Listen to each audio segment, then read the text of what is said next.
എൻ്റെ പ്രിയപ്പെട്ട സുഹൃത്ത് സിദ്ദീഖ, ഉദ്ഘാടന കർമ്മം നിർവഹിച്ച പ്രിയപ്പെട്ട പ്രസിഡന്റ് അടക്കമുള്ള വേദിയിലും സദസ്സിലും ഉപേക്ഷിച്ചിരിക്കുന്ന എൻ്റെ പ്രിയപ്പെട്ട സുഹൃത്തുക്കൾ, എന്തായാലും അൻസാറിനോട് നെഗറ്റീവ് പറഞ്ഞുകൊണ്ട് തുടങ്ങാം. സ്വാഗതം പറഞ്ഞപ്പോഴേ ഒന്നിൽ അവസാനിച്ചിട്ടുണ്ട്, കാരണം ബാക്കിയുള്ള ആളുകളെ മൊത്തം സ്വാഗതം ചെയ്യാൻ മറന്നിട്ടുണ്ട്. അൻസാർ, നിങ്ങൾ ശ്രദ്ധിച്ചോ എനിക്കറിയില്ല. ആ പരിപാടിയിൽ പങ്കെടുത്ത എല്ലാവരെയും അൻസാറിനും സിദ്ദീഖിനും വേണ്ടി സ്വാഗതം ചെയ്യാം. ഈ സമയത്ത് ഞാൻ വലിയ പ്രസംഗം പ്രസംഗിച്ച സത്യമായിട്ട് നമുക്ക് എല്ലാവർക്കും ഗ്യാസ് ട്രബിളിൻ്റെ പ്രശ്നം വരും. സംസാരിക്കുന്ന എനിക്കും കേൾക്കുന്ന നിങ്ങൾക്കും. പിന്നെ ഇതിനകത്തുള്ള മക്കളെ കുറിച്ച് ആലോചിച്ചാൽ സംസാരത്തിന് പ്രസക്തിയില്ല, പക്ഷെ കാഴ്ചയ്ക്കും കേൾവിക്കും വളരെ പ്രസക്തിയുണ്ട്. ഹൃദയം കൊണ്ട് സ്വീകരിക്കാൻ കഴിയുമെങ്കിൽ ഒരു സംസാരത്തിൻ്റെ ആവശ്യം ഇവിടെ ഇല്ല. ജീവിതം, അതിനെക്കുറിച്ച് മാത്രം ഞാൻ നിങ്ങൾക്ക് 2-3 പോയിന്റ് തരാം. ജീവിതം എന്താ എന്ന് നമ്മൾ മനസ്സിലാക്കേണ്ടതുണ്ട്. നമുക്ക് എല്ലാവർക്കും അറിയാം, ശ്വസിക്കാനുള്ള വായു ദൈവം തന്നതുകൊണ്ട് വലിയ പ്രയാസമില്ല. അതെങ്ങാനും ഗവൺമെന്റാണ് തരുന്നതെങ്കിൽ ഒന്ന് ആലോചിച്ച് നോക്കിയേ. കുടിക്കാനുള്ള വെള്ളം സുലഭമായിട്ട് നമുക്ക് ഭൂമിക്കടിയിൽ നിന്ന് കിട്ടുന്നുണ്ട്. ആയതുകൊണ്ടും വളരെ എളുപ്പമാണ്. ഞാൻ ഒരു ഗവൺമെന്റിനെ എതിർക്കലിട്ട് ആരോപിക്കട്ടെ. പക്ഷെ ജീവിതം നമ്മൾ മനസ്സിലാക്കണമെങ്കിൽ 3 സ്ഥലം സന്ദർശിച്ചാൽ മതി. അതിലൊന്ന്, ഏറ്റവും കൂടുതൽ ചാരിറ്റിക്കാരി എന്ന് പറയുന്ന ആൾ, ഞാൻ ചാരിറ്റിക്കാരനല്ല കേട്ടോ, ചാരിറ്റിക്കാരി എന്ന് പറയുന്ന ആളുകൾ ഉപയോഗിക്കുന്ന സംഭവം ഹോസ്പിറ്റൽ. ഇനി ചാരിറ്റിക്കാരൻ ആരാണെന്ന് ചോദിച്ചാൽ നമ്മളൊക്കെ എന്ത് ചിന്തിക്കുക? ഹോസ്പിറ്റലിലേക്കുള്ള ചികിത്സക്കുള്ള ക്യാഷ് ആരാണോ കൊടുക്കുന്നത് അവരാണെന്ന് ചാരിറ്റിക്കാർ, അല്ലേ? അത് കണ്ടെത്താൻ സമാഹരിക്കാൻ ആരൊക്കെ ശ്രമിക്കുന്നത് അവർക്ക് മാത്രമാണ് ചാരിറ്റിക്കാർ. അപ്പൊ നമ്മൾ ആദ്യം ഹോസ്പിറ്റൽ ഒന്ന് സന്ദർശിക്കുക. ഹോസ്പിറ്റൽ സന്ദർശിക്കുന്ന സമയത്ത് ആദ്യമായിട്ട് നമ്മൾ പോകേണ്ട സ്ഥലം തൊട്ട് അതിൻ്റെ അവസാനം വരെ സന്ദർശിക്കാത്ത രോഗികളെയും കണ്ടാൽ ഒരു കാര്യം നമുക്ക് ഉറപ്പാണ്, ആരോഗ്യത്തെക്കാൾ കൂടുതലൊന്നും ജീവിതത്തിന് ആവശ്യമില്ല. ഉറപ്പല്ലേ? രണ്ടാമതായിട്ട് നമ്മൾ സന്ദർശിക്കേണ്ടത്, ആഗ്രഹിക്കുന്നില്ല കിടക്കുന്നത് എങ്കിൽ പോലും കിടക്കുന്നവരെ പുറത്തെത്തിക്കാൻ ആഗ്രഹിക്കുന്ന സ്ഥലമായ ജയിലുകളാണ്. ജയിൽ നമ്മൾ സന്ദർശിക്കണം. ജയിൽ സന്ദർശിക്കുക പറഞ്ഞാൽ ഇപ്പൊ ഇതിന് ഞാൻ മനസ്സിലാക്കിയിടത്തോളം ഭൂരിപക്ഷ ആളുകളും ജയിൽ സന്ദർശിച്ചിട്ടുണ്ടാവില്ല. പക്ഷെ ജയിൽ സന്ദർശിക്കണം. അതെന്തിനു വേണ്ടി എന്ന് പറഞ്ഞാൽ, ജയിൽ സന്ദർശിച്ചാൽ നമുക്കറിയാം ഫ്രീഡം ആയിരിക്കും ഏറ്റവും വലിയ സംഭവം എന്നുള്ളത്. സ്വാതന്ത്ര്യത്തെക്കാൾ കൂടുതൽ മനുഷ്യൻ ആഗ്രഹിക്കുന്ന ഒന്നുമില്ല. ഉണ്ടോ? ഉണ്ട്. നിങ്ങൾ പറയണേ 2 ദിവസത്തിനകത്ത് നിങ്ങൾ നിൽക്കുക കുട്ടികളൊപ്പം. അപ്പൊ സ്വാതന്ത്ര്യം, ആരോഗ്യവും സ്വാതന്ത്ര്യം. മൂന്നാമത് എന്താണ്? പള്ളിക്കാട്, ശവപ്പറമ്പ്, സെമിത്തേരി. ഇനി അതല്ലാതെ എന്ത് പേരിട്ട് വിളിച്ചാലും അവിടെയും നിങ്ങളൊന്ന് പോവുക. കാരണം എന്താണ്? നമ്മളെ റൂഫ് ആൻഡ് ടോപ്പിലാണോ നമ്മളിപ്പോൾ നിൽക്കുന്നത് എന്ന് നമ്മൾ ചിന്തിച്ചാൽ മതി. ഈ ഭൂമിക്കടിയിൽ കിടക്കേണ്ട ഒരു അവസരം നമുക്ക് വരാനുണ്ട്. അത് ശരീരം കൊണ്ടാവാം, ഭസ്മ രീതിയിലായിരിക്കാം, ഏത് രീതിയിലും ആവാം. പക്ഷെ ഭൂമി സ്വീകരിക്കും നമ്മളെ. ആ സ്വീകരിക്കുന്ന സമയം കൂടി നമ്മൾ നോക്കേണ്ടതുണ്ട്. അപ്പൊ നമ്മുടെ ആരോഗ്യവും നമ്മുടെ സ്വാതന്ത്ര്യവും മരണാനന്തര ജീവിതവും, ഇത്രയേ ഉള്ളൂ. പക്ഷെ ഇത് എളുപ്പമല്ല. 5 വക്ത് നിസ്കരിക്കാൻ ഓടുന്ന മുസ്ലിമിനെ നമ്മൾ കണ്ടിട്ടുണ്ട്, ഇല്ലേ? അത്രേ കാണും. ഹിന്ദുക്കളെയും നമ്മൾ കണ്ടിട്ടുണ്ട്. സനാതന ധർമ്മം പുലർത്തുന്ന ഹൈന്ദവ മതക്കാരെ കുറിച്ചല്ല, ഞാൻ ഹിന്ദുവാണ് എന്ന് പറഞ്ഞ് നടക്കുന്ന ആൾക്കാരെ നമ്മൾ കണ്ടിട്ടുണ്ട്. അമ്പലങ്ങളിലൊക്കെ പോകുന്നുണ്ടാവാം, കൊട്ടു തൊടുന്നുണ്ടാവാം. അതുപോലെ തന്നെ നമ്മൾ ക്രിസ്ത്യാനികളെയും കണ്ടിട്ടുണ്ട്. ഇപ്പൊ ക്രിസ്തുമസ് ആഘോഷത്തിന്റെ പേരിലാണ് ഈ ഒരു പ്രോഗ്രാം. പക്ഷെ ക്രിസ്ത്യാനികളെയും നമ്മൾ കണ്ടിട്ടുണ്ട്.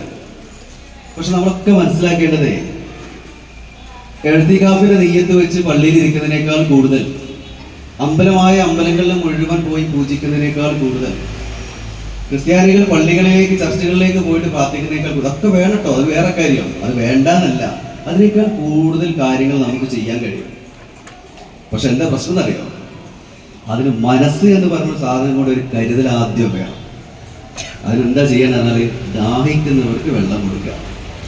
ആർക്കും പറ്റൂലേ? പക്ഷെ ആരൊക്കെ ദാഹിക്കുന്നവർക്ക് വെള്ളം കൊടുക്കുന്നുണ്ട്? ഞാനിപ്പോ ഇന്നലെ കണ്ടൊരു വീഡിയോ, ഞാൻ നിങ്ങളോട് പ്രസംഗം നേടിക്കൊണ്ട് പോകുന്ന എൻ്റെ പ്രിയപ്പെട്ട നേതാക്കൾ ക്ഷമിക്കണം.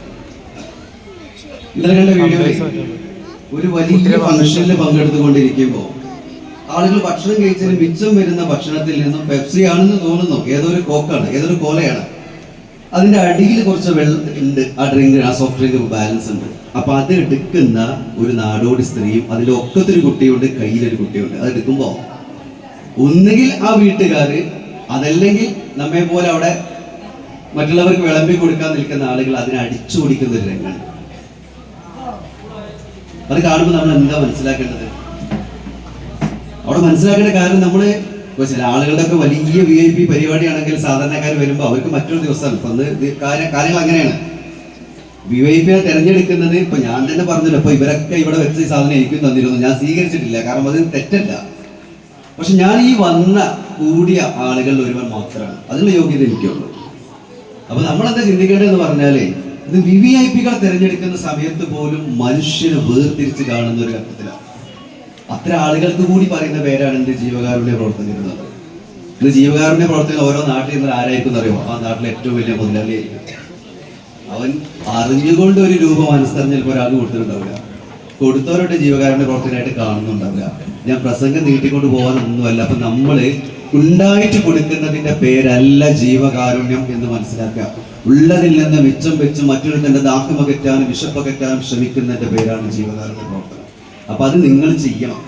അതിപ്പോ നിങ്ങളോട് പറഞ്ഞ ചില കാര്യങ്ങൾക്ക് മനസ്സിലാവും. ഇപ്പൊ വരും നമുക്ക് ഭക്ഷണമൊക്കെ ഒരു പക്ഷേ ഇവിടെ സൗകര്യം കണ്ടിട്ട് ബഫേ രീതിയിലൊക്കെ ആയിരിക്കും, ചിലപ്പോൾ നമ്മളെ കയ്യിലൊക്കെ പിടിച്ച് കഴിക്കേണ്ടി വരും, എന്തോ ആവട്ടെ.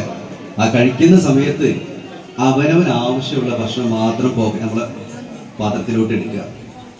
അവനവൻ ആവശ്യമുള്ള ഭക്ഷണം മാത്രം. അതിൽ നിന്ന് മിച്ചം വന്ന ഉറുമ്പിന് നിങ്ങൾ കൊടുത്താലും പുണ്യം കിട്ടുന്നുള്ള കാര്യത്തിൽ ഒരു സംശയം വേണ്ട. അത് കൈയടിക്കുന്നത് നിങ്ങൾക്ക് വേണേ കൈ മേലെ കിട്ടുന്ന വ്യക്തികൾ, ഞാൻ കൈയടിക്കുന്നത് ഒന്നും വിഷയമല്ല, കൈയടിക്ക് വേണ്ടിയിട്ടല്ല. നമ്മൾ ചിന്തിക്കേണ്ട കാര്യം, ആർക്കൊക്കെ ഭക്ഷണം കൊടുക്കാൻ പറ്റുമോ നമ്മൾ കൊടുത്തുകൊണ്ടേയിരിക്കണം. അത് ഉള്ളതിൽ നിന്ന് കൊടുക്കുക. അത് നമ്മൾ ഭക്ഷണത്തിൽ വിശാലത വേണമെന്ന് പറഞ്ഞിട്ട് എല്ലാവരും പ്രാർത്ഥിക്കാറുണ്ട്. എന്താ സംഭവം എന്നറിയോ? മറ്റുള്ളവന്റെ വിശപ്പ് നമ്മൾ അകറ്റാൻ ശ്രമിച്ചാൽ നമ്മുടെ ഭക്ഷണത്തിൽ വിശാലത ഉണ്ടാവും. അതുപോലെ തന്നെ വെള്ളം, കുപ്പികളിലൊക്കെ വെള്ളം കുടിക്കുന്ന സമയത്ത് പലപ്പോഴും നമ്മൾ ശ്രദ്ധിക്കേണ്ട കാര്യം, പകുതിയിലധികം വെള്ളവും നാശമായി പോകും. കാരണം ഒരാൾ കുടിച്ച വെള്ളം മറ്റൊരാൾ കുടിക്കാൻ തയ്യാറല്ല. അപ്പൊ നമ്മളൊക്കെ ശ്രദ്ധിക്കുക. എല്ലാം ശ്രദ്ധിക്കുന്നവർക്ക് മാത്രമേ ഈ ബർക്കത്ത്, പുണ്യം, ബർക്കത്ത് എന്ന് പറഞ്ഞാൽ അറബി, പുണ്യം എന്ന് പറഞ്ഞാൽ മലയാളം അത്രയേ ഉള്ളത് കിട്ടുള്ളൂ. അതെല്ലാ മതത്തിലുണ്ട്, മതം ഇല്ലാത്തവർക്കും ഉണ്ട്. അപ്പൊ നമ്മള് ജീവിതകാലത്ത് മറ്റൊരുത്തന്റെ മുന്നിൽ കൈ നീട്ടി ജീവിതം മുന്നോട്ട് കൊണ്ടുപോകേണ്ട ഗതികേട് നമുക്ക് തരല്ലേ എന്ന് പ്രാർത്ഥിക്കുക. അത് പ്രാർത്ഥിച്ചാൽ മാത്രം കാര്യമില്ല, അതിനുവേണ്ടി പ്രവർത്തിക്കുകയും ചെയ്യാം. അങ്ങനെയുള്ളവന്റെ ഒക്കെ പേര്, അവൻ മുസ്ലിം ആവാം, സനാതന ഹൈന്ദവനാവാം, ക്രൈസ്തവനാവാം, മതമില്ലാത്തവനാവാം, രണ്ടായാലും ദൈവം അംഗീകരിച്ചവരായിരിക്കും. അതൊന്നും ഇല്ലാത്തവന്റെ തലയിൽ ഒപ്പിണ്ടായിട്ടും കാര്യമില്ല, താടി ഉണ്ടായിട്ടും കാര്യമില്ല, കുറി വരച്ചിട്ടും കാര്യമില്ല, കൊന്ത ഉണ്ടായിട്ടും കാര്യമില്ല. അപ്പൊ ഇത് ആരെയും കുറ്റപ്പെടുത്തിയിട്ടല്ല, മതത്തിനൊന്നും ഇൻസിഡന്റൊന്നും അല്ല ഞാൻ പറയുന്നത്. അതുകൊണ്ട് ഞാൻ പറയുന്നത് 24 മണിക്കൂറും മതങ്ങൾക്ക് വേണ്ടിയും ദൈവങ്ങൾക്ക് വേണ്ടിയും ജീവിക്കുന്നതിന് പകരം അതൊക്കെ നമ്മുടെ വഴിയെ വരാൻ വേണ്ടി മാനവ സമൂഹത്തിന് വേണ്ടി നമ്മൾ ജീവിക്കുക. ഈ മനുഷ്യൻ എന്ന് പറയുന്ന നമ്മളെ ഈ ഭൂമിയിൽ ചവിട്ടുമ്പോൾ ഒരു പുൽക്കൊടി പോലും എൻ്റെ ചവിട്ട് കൊണ്ട് തകരല്ലേ എന്ന് ആഗ്രഹിച്ച് നടക്കുക. എന്നിട്ടും തകരുന്നുവെങ്കിൽ ദൈവം നമുക്കത് പൊരുത്തപ്പെട്ടു തരും. അപ്പൊ അതുകൊണ്ട് ഇതൊരു പ്രസംഗമായിട്ടൊന്നും കാണണ്ട, ജസ്റ്റ് ഇവിടെ സംസാരിച്ചതെന്ന് മാത്രമേ ഉള്ളൂ നിങ്ങളോട്.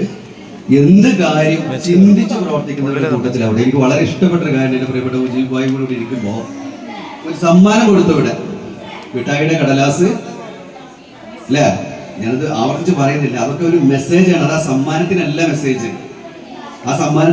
മെസ്സേജ്. ഭൂമി എന്ന് പറയുന്ന നമ്മുടെ ഉമ്മയെ, നമ്മുടെ അമ്മയെ പരിപാലിക്കുന്നതിന് വേണ്ടി നമുക്ക് എന്ത് ചെയ്യാൻ കഴിയും എന്നുള്ളതിന്റെ ഒരു മാതൃക കൂടിയാണ്. അപ്പൊ അത് നമ്മളൊക്കെ ചെയ്യുക.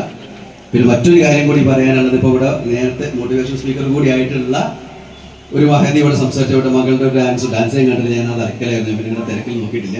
അപ്പൊ എന്തായാലും അതിനെപ്പറ്റി പറഞ്ഞൊക്കെ നമ്മൾ മനസ്സിലാക്കുക. ജീവിതത്തിൽ ഏറ്റവും ഭാഗ്യം സിദ്ധിച്ച ആളുകളായിരിക്കും അത്തരം മക്കളുള്ള ആളുകൾ. ഒരു പക്ഷേ ചോദ്യം ചെയ്യപ്പെടാതെ നാളെ പാരത്രിക ലോകത്ത് ഗുണം കാക്ഷിക്കുന്ന ആളുകളിൽ പെടാനുള്ള സാഹചര്യമുണ്ട്. പക്ഷെ അതിന് വേണ്ടത് മനസ്സിൽ ഒരുവിധ നെഗറ്റീവ് ചിന്താഗതിയും ഇല്ലാതെ നമുക്ക് കിട്ടിയ ഒരു അമൂല്യ സ്വത്ത്, അമൂല്യ മക്കളാണ് അത് എന്ന് കരുതിയിട്ട് മാത്രം നിൽക്കുക. എനിക്ക് മറ്റൊരു വിഷയം കൂടി, വിഷമം കൂടി ഇവിടെ ഉണ്ട്. കാരണം ആളുടെ പേര് പറയുന്നില്ല, അവൻ കൊണ്ടവിടെ. കാരണം നമ്മുടെ ഒരു പ്രിയ സുഹൃത്ത്, നമ്മുടെ ഒരു കൂടെപ്പേർക്ക് കൂടെ വന്നപ്പോൾ ചില ആളുകൾക്കൊന്നും കൈ കൊടുത്തപ്പോൾ കൈ കൊടുക്കുന്നില്ല, അവൻ്റെ അടുത്ത് ഇരിക്കാനുള്ള ചെറിയ മടി, അവ ഇരിക്കുമ്പോൾ കസേര വലിക്കുന്നതൊക്കെ ഞാൻ അവിടെ കണ്ടു. ഞാനെയും കുറ്റപ്പെടുത്തി പറയില്ല, അവിടെ ഉള്ളതുകൊണ്ട് ഒന്നും ചെയ്യണ്ട, ഒരു നിമിഷം മതി നമുക്കൊക്കെ വരാൻ. കോവിഡ് എന്നൊരു മഹാമാരി വന്നപ്പോൾ നിശ്ചലമായത് ഏത് രൂപത്തിലാണെന്നറിയോ നിങ്ങൾക്ക്? ബ്ലീച്ചിങ് പൗഡർ വിതറിയിട്ട് മയ്യത്ത് പരിപാലനം അവസാനിപ്പിക്കേണ്ട ഗതികേട് വന്ന ആളുകളുടെ കൂടിയാണ് നമ്മൾ. അപ്പോൾ മനുഷ്യന്റെ ശരീരം നോക്കിയിട്ടൊന്നും സ്നേഹിക്കേണ്ട, ഹൃദയം കൊണ്ട് സ്വീകരിക്കുക എന്ന് മാത്രം പറഞ്ഞുകൊണ്ട് എന്നെ കേട്ട നിങ്ങൾക്ക് എല്ലാവർക്കും നന്ദി, നമസ്കാരം.